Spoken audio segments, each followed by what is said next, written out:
уважаемые читатели! С 1 сентября 2024 года стартовал второй областной конкурс чтения книг «Оку жене Жен». Данный конкурс проводится при поддержке акимата Кустанайской области с целью развития культуры, чтения населения. И сегодня у нас в гостях участник двух конкурсов Ринат Байбулов, который готов поделиться своим опытом участия в этом конкурсе. Здравствуйте, Ринат Какимжанович. Здравствуйте. Итак, какую роль играют в вашей жизни книги? Большую роль книги читали с детства.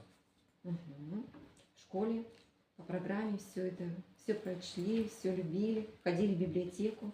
И по программе, и вне программы, конечно, в библиотеке с детства. Да, молодцы. Почему вы решили участвовать в этом конкурсе?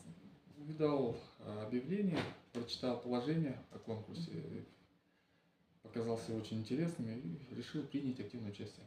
Молодцы. Какая из заявленных в конкурсе книг вам запомнилась больше всего? Ну, в принципе, все книги полезные.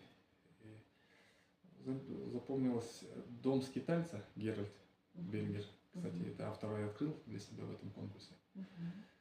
И Сабит Муканов «Промелькнувший метеор». Про Чингиза Валиханова. Вы ее вообще когда-нибудь читали? Я ее слышал, видел, но как-то не доходило время. А в условиях конкурса прочитал. А тут раз и конкурс, и как раз Да, эта да. книга. Здорово.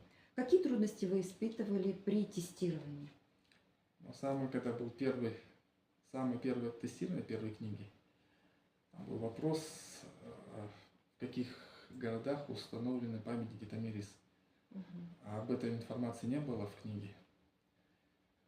И некоторые вопросы были. Теперь, когда очередную книгу читаю, я стараюсь узнать и автобиографию автора, и библиографию, и что-то дополнительное. Молодцы, дополнительные. Когда книга была напечатана, когда была выпущена. Помимо произведения еще много всего узнаете, да? Я стараюсь вкратце. Вот какие книги вы бы могли предложить для прочтения в следующем конкурсе? Очень много хороших книг. Можно было предложить «Кровь и пот» Абдижамиль Навпис. Будем надеяться, что в следующем конкурсе они будут. Еще какие?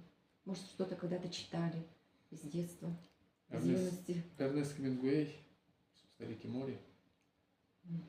По-моему, он идет на казахском языке, да, в этом конкурсе, в этом этапе. Да, возможно. Да. По-моему, другая возрастная категория. Будете ли вы принимать участие дальше? Да, конечно, очень интересный и полезный конкурс. И ваши пожелания нашим читателям? Читать больше хороших книг и участвовать в областном конкурсе «Оку жене Жен».